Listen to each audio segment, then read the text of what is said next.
Ladies and gentlemen, I have not had much sleep and it is laundry day, so we are getting athleisure and winter jumper realness. We're just keeping it real today. We're just keeping it real. Hey everybody, welcome back to my channel. My name is Helen and I actually am going to follow through on a promise I made in an earlier video, or at least made to myself about a month ago. And that is, I am going to try to make a monthly favorites video. Well, everybody, it is now the first available day I have in February. January is wrapped up, and I have kept a list of the things I've watched because my memory has been quite shite for the last 6 months. I don't monetize my videos, but now that I've sworn in the first 30 seconds, probably never will.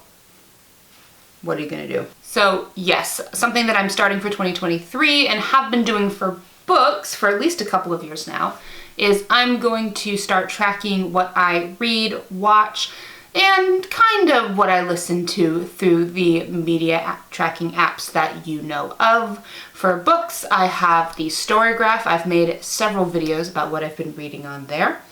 For movies, I caved and got a Letterboxd, and it's very 2023 heavy at the moment because obviously I cannot go back and track everything I have watched before December of 2022. But the problem I had with Letterboxd is, of course, that you don't really track TV shows on that, and I do watch quite a bit of TV. So I went out looking for an app that would do such, and I found it in an app called Serialized. It's literally exactly the same as Letterboxd. They may be owned by the same company, I don't know, but it's basically just for tracking TV. My username on Serialized is Helen G Watches TV, and you'll basically be able to see what I'm currently watching as well as pretty much every big show I can remember watching over the last probably closer to a decade at this point, although there's some I may have forgotten because I don't remember. That being said, all of these tools, I will be leaving my profiles on every single one of them down in the description, and it is also proving useful for me to be able to make these videos because Lord knows I will forget everything that I have watched if I don't track it. So I have my notes, and we're going to start today with the physical portion of what I have been reading this past month. I am cheating a little bit because I am including Traverse City and Vintage Postcards by C.S. Wright, which I actually read in the last week of 2022. However, basically, my reading year ended when I reached my reading goal, and I only had a year left, and I didn't think I was going to read another book. But lo and behold, I got this for Christmas, and it was super quick. It's nice. It's a nice little historic picture of my hometown. It had me going to Google Maps for some of the old locations that no longer exist. My problem with this, it's a very nitpicky one, and my problem is that it can get quite repetitive. There's only so many postcards you can have of the exact same places. And also, this book came out in 2003, which means it is actually 20 years old at the moment, and I would love for an updated version to happen because so much has changed. I think, but when this book was written, the State Theater hadn't even been reopened yet and was basically historical relic at that point. I would read it. It's a fascinating look, but it does get a bit tedious toward the end. So you can check out my rating for that on Storygraph if you want that. My first real read of 2023, and I did hold off until January 1st for this so I could participate in the January Pages Challenge, which I beat, thank you, is She Said by Jodi Kantor and Megan Twohey. This is the basis for the film that is now out, starring Zoe Kazan and Carey Mulligan. And basically it tells the story of the investigation into Harvey Weinstein and the article that eventually helped to bring about his downfall.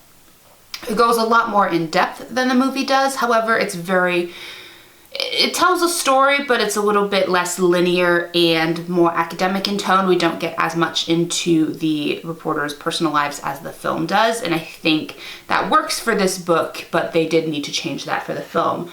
Where the book differs, actually, is in how it ends, basically, because the last 2 chapters of the book actually goes a lot into the testimony of Christine Blasey Ford against Brett Kavanaugh's Supreme Court nomination within the next year. I think it was 2018. And at first when I was reading that part, I was kind of like, well, people went to this for the Weinstein story. Why are we talking about this? It actually ties into the narrative of victims coming forward just everywhere. You have, of course, these actresses that have, talked about being victimized by Weinstein, but also the way that Christine Blasey Ford was treated when she made her accusations, and the way that everyday blue collar workers have been, talking about this for years. It dives a lot. It ties all that narrative together. I was surprised that it didn't end when the movie did, but also I see why, and I also kind of see why maybe that bit was cut out of the movie, although I would have liked maybe a montage at the end of the film. But both very good. I would recommend reading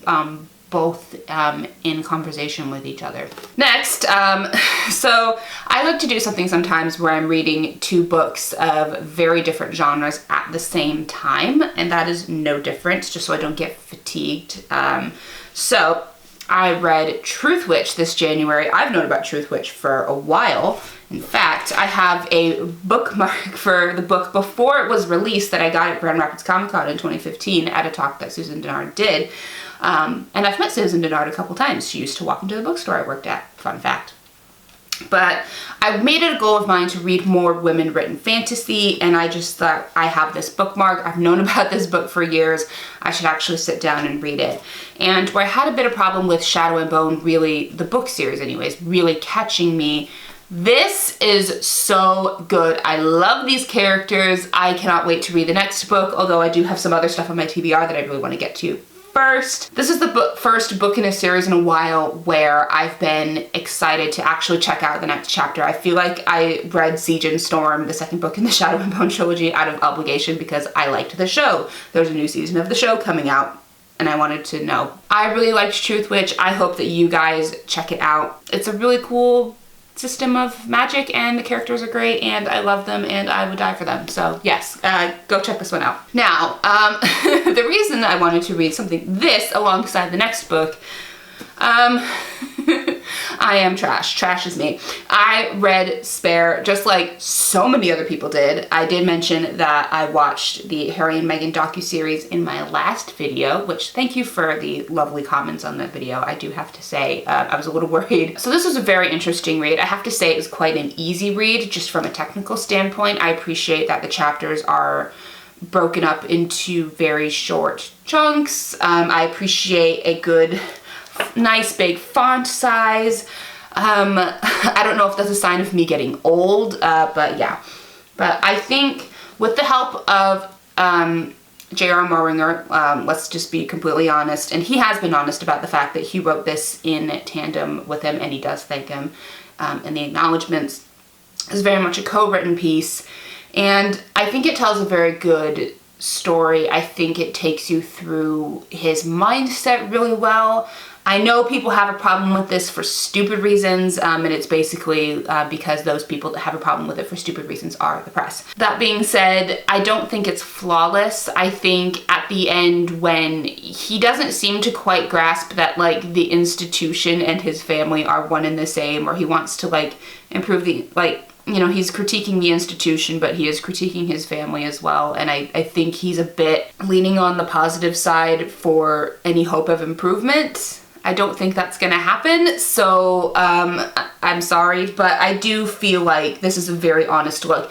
And I think it is important to recognize that this is the work of someone who hasn't been able to tell their side of the story for so long. And I do appreciate the amount of detail we get into, actually, because it's important to understanding how he grew up. How he grew up. We're just gonna leave that in. So I would recommend it as a read. You know, he's not a perfect person. I personally am team Harry and Meghan, but anti-monarchy. So, you know, glad they got out and glad they got out of that abusive situation. As for what I'm reading next, I haven't quite decided. I literally finished these earlier this week, and I've had a busy week, so I guess I will let you know what I read when I put it on my Storygraph and in next month's video. So now we're gonna move on to films. So I have 9 films that I logged for this month. 5 of them are rewatches and 4 of them are new. So I'll just quickly go through what I rewatched. We watched Mitchell vs. the Machines on New Year's Day. If you've seen my video on that, you know how I feel. It's my feel-good movie. Katie Mitchell is me. Speaking of feel-good movies, we had Sky High. Oh, if you want a movie that like knows exactly what it is and has such a fun time with it, please go watch Sky High. It is the best superhero movie, and I say that with everything in my heart. I love it so much. We're gonna stick with mid-aughts Disney camp with National Treasure 2. No, we didn't watch the first one this month, but and National Treasure 2 is the one that I own on Blu-ray. You just need some Nick Cage being Nick Cage, you know? That's all you need. I'll leave it at that. And the next night we ended up watching Fantasia 2000, which is a personal favorite of mine. I'm an animation nerd and also a classical music nerd. I have my flute with me. I brought it with me to Britain, although I haven't played it in a minute. But, I mean, I was 5 when this came out, and this made me want to play in an orchestra. And I did. I wish that more Fantasia movies were made, honestly. I feel like they didn't make any because it unfortunately bombed at the box office, and much like the original did before it was regaled as a classic. But like, you have Disney Plus now. You don't have to worry about box office returns. Just let your animators like animate to classical music and do whatever. Like, we get some really good stuff from that. Like, yes, we get like Donald's Ark and whatnot, but also we get stuff like Pines of Rome with the space whales. We get Symphony No. 5. We get The Firebird, which is gorgeous. We get Rhapsody in Blue, which I was so excited to play when I was in high school orchestra because I knew that piece from this movie. Yeah, Fantasia 2000 is great. And go watch the original Fantasia too. Although for nostalgia's sake, I think I prefer Fantasia 2000. And I'll talk about the last rewatch in a sec. Getting on to new movies, we are very firmly in Oscar season. We have the nominations. Believe me, I have a list of things I need to see. I've already seen, I think, 4 of the Best Picture nominees now. So I saw Elvis way back in the summer when that first came out. But we watched Banshees of Inisherin, which was lovely. I think everybody gives such a good performance in here, but Colin Farrell especially, I really like him. And shout out to you, Jenny the Donkey. Justice for you. I also really liked Carrie Condon in this role. I know like a lot of the supporting actress race is talking about Angela Bassett and Stephanie Hsu and Jamie Lee Curtis, which we'll get to in a second. But I really love Carrie Condon's performance in this movie. I think, you know, she is one of the only women on this island and she has to put up with a lot of BS and she's incredible. So yeah.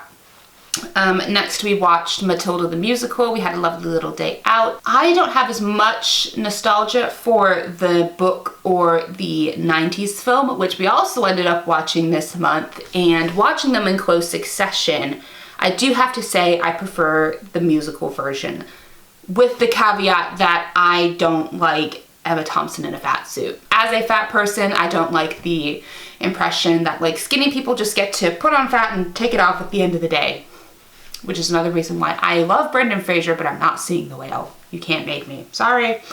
But I really loved everything else about the musical. I thought it was lovely and tongue-in-cheek. I think Tim Minchin's score is great. I think the adaptation from stage to screen is lovely.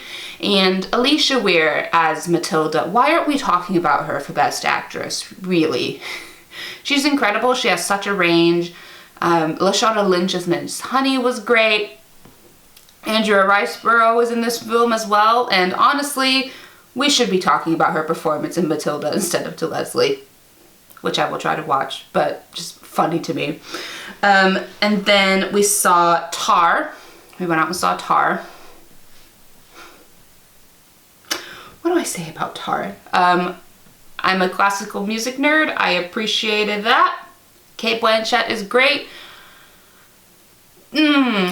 It's a very well-crafted movie. My tone makes it sound like I didn't like this movie. I really did like this movie. I thought it was very well made. Cate Blanchett was great, and just the craft that went into it. There's so many shots. It's very naturalistic, except for the parts where it isn't. If you know, you know. I don't, however, know how I feel about the lesbian predator trope, or where this film comes down on accusing people of things, because it feels like it tries to have it both ways of like, we want to believe people, but also like you're making the accused lives miserable. Those parts of the movie I kind of like had to back off from, but the rest of the movie is great. Very well crafted. Cate Blanchett gives a great performance. Wouldn't be surprised if she wins. However, moving to another of the nominees, we finally watched Everything Everywhere All at Once. I can't believe it took us this long to watch it, but I'm so grateful that we did. I want more people to just get a budget and do whatever they want with it. Sorry, I had to adjust my lighting because the sun came out. But my point stands. They really got like a few $1 million and said, we're doing whatever we want with it. And it's great. I love it. I love how weird it is. And I love that the story at the center of it is it's just a story about a mother and daughter trying to connect, which I feel like kind of gets lost in the discourse, but also it's the center of the movie.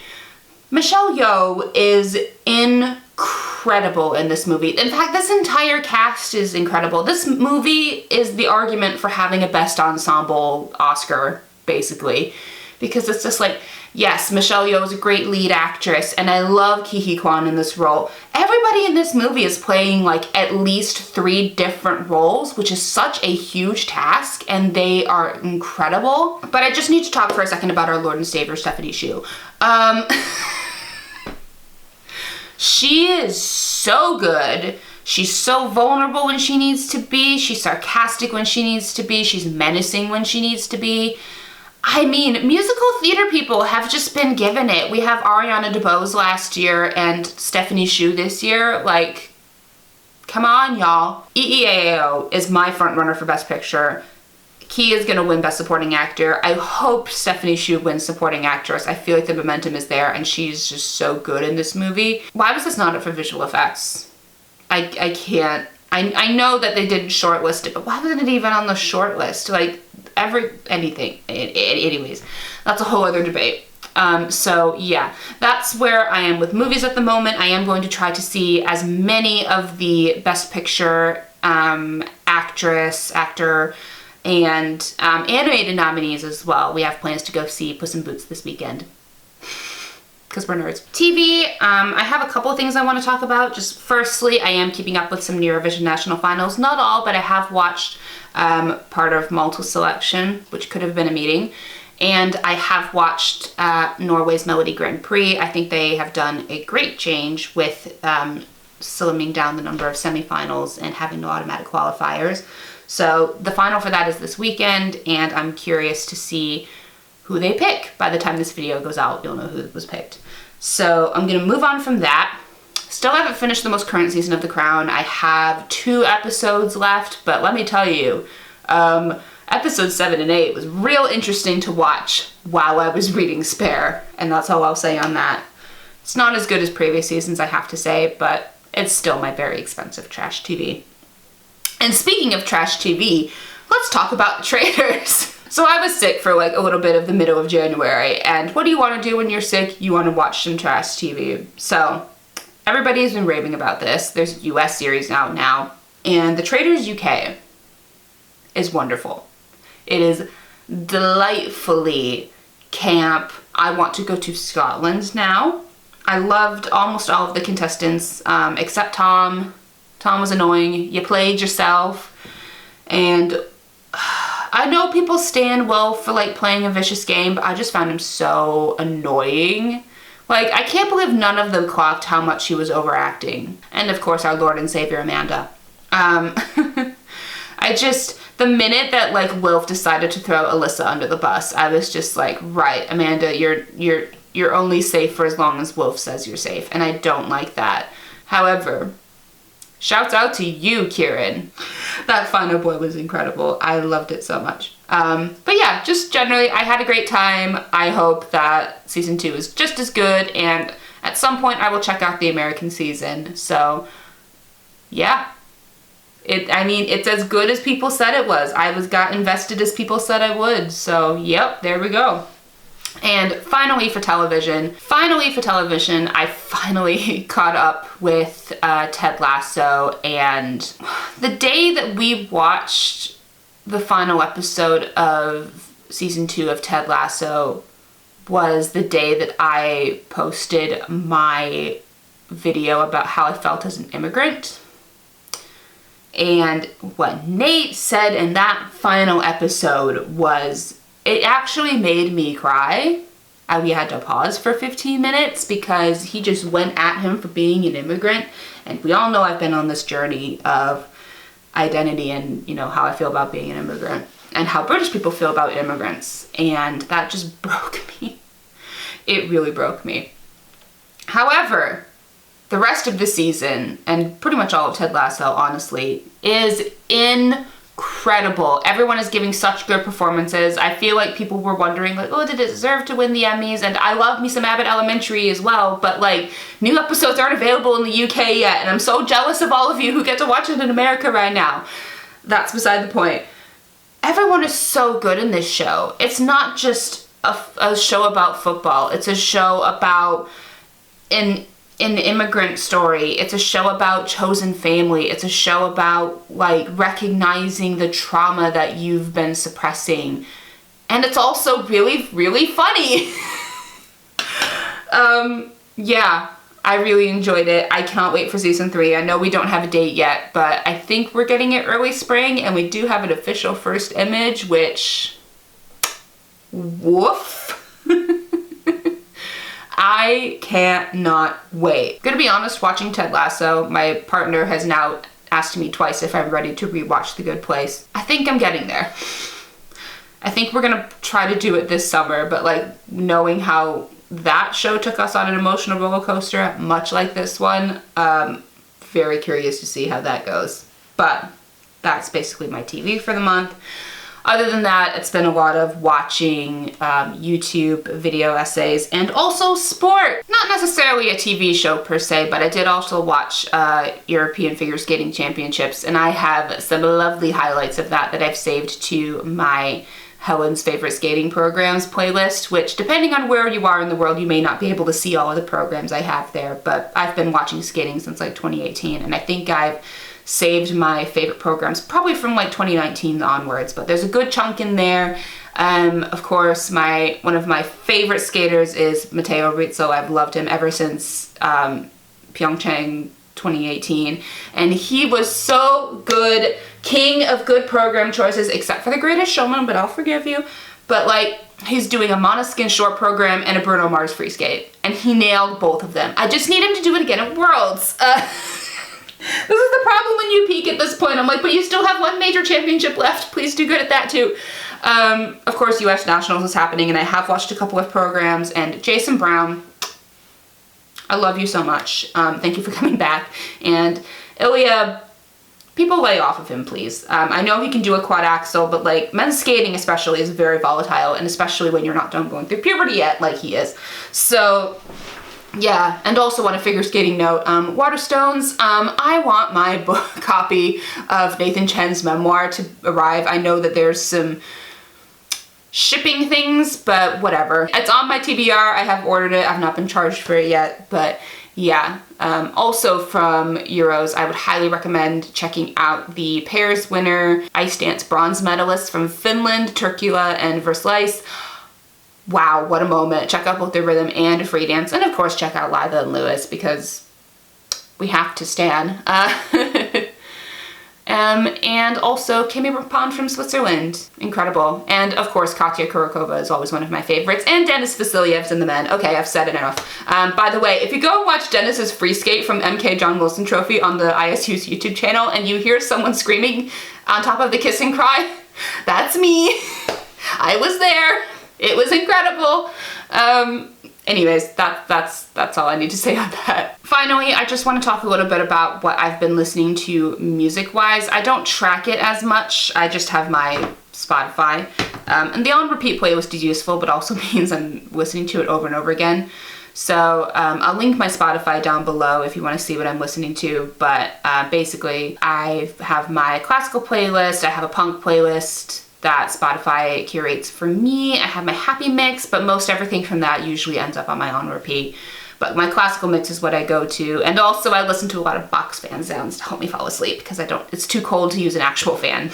But on my iTunes library side of things, I'm doing something that I used to do it about twice a year, but now I do it about once a year, where I listened to every song in my iTunes library from top to bottom alphabetically. Though this time, instead of just going alphabetically by song, I'm going alphabetically by album so I can get the whole experience. And I'm into the M's, so I'm just gonna pull up my music real quick. And I'm listening on my phone because when I got a new laptop, My music from my old laptop that I didn't purchase from British iTunes didn't transfer over to my British laptop. So basically my entire iTunes library is on my phone and takes up about a third of this storage space. So I'll just pull up some things that I've recently listened to. So my most recently listened to one is Made in the AM, which means Midnight Memories is up next, don't worry. Both of them by One Direction. What an album. I also have Love Sucks, Avril Lavigne, criminally underrated, should be nominated for all the Grammys, LM5, the Jonas Brothers early discography, so Lines, Vines, Trying Times, a little bit longer, and Self-Titled. I forgot how much I loved those albums. I got those for really cheap when I used to work at a bookstore. I have a lot of singles in here as well. But yeah, it's just been nice to go through like literally 10 years of my music tastes and purchases, because yeah, I got my own iTunes account in 2013 and it is now 2023. So I often kind of think of the way I remember things, honestly, is kind of by what music I associate with them. So yeah, I don't really have anything concrete to like track, although I will say I listened to Beyonce's Renaissance again the other night. What a classic. I'm so sad I'm not going to be able to afford to go to her world tour the week after I'm going to Eurovision. Oh my gosh. Beyonce, like, I only have so much money. And I've been wanting to go to Eurovision for ages. But yeah, Renaissance is a classic. Go listen to it if you haven't already. I did also listen to Midnights, and I might need to listen to it again to really get into it, but I am starting to, so yeah. I'm also floating the idea of, once I'm done with my library listen through, of doing some artist discography dives. I did a Beyonce one whilst I was on the plane from the UK to the US last summer, and that was cool. So I'd like to do that with a few other artists that I've listened to intermittently, but maybe not gotten the full breadth. So something to think about, but we'll see how long it takes me to get through my iTunes listen through. And yeah, that's what I've been up to in terms of media. So yeah, we've covered books, movies, TV, music, sport, kind of. And lastly, I just want to let you know that I'm still doing stuff for that Eurovision site. Obviously, national final season is ramping up. We have so much more than we know about the contest. We're about to get into the meat of selection season. If you're a Euro fan on February 11th, good luck to you. I have to check to make sure that Four Continents Figure Skating Championships is also not scheduled for the same day, which is going to be hell for me if that's the case. Oh boy! So I've done a few things. We've done a lot of artist interviews on our YouTube channel, so you should all go check those all out. Speaking of Melody Grand Prix, I did manage to interview Alejandro Fuentes, who unfortunately didn't get through the heats, but I thought was really great, and he was great to talk to, so I'll link that down below as well. And I'm doing a lot of behind the scenes video editing stuff as well. So make sure to check out all of our content. We've got our team member Rory, who's in Spain right now covering Benidorm. I'm jealous. I don't know what I'm going to be doing for another video this month, but I'm hoping that this will become a monthly thing. I had a really great time talking about it, and hopefully I'll condense it down maybe next month, but we'll see. We're in a very experimental stage. So as always, thank you for watching. Remember to follow me on all my social media, as well as all my media tracking. All of that is going to be in the description down below, as well as links to that Eurovision site and my website. And yeah, thanks for watching, and remember to keep living awesome lives. Bye.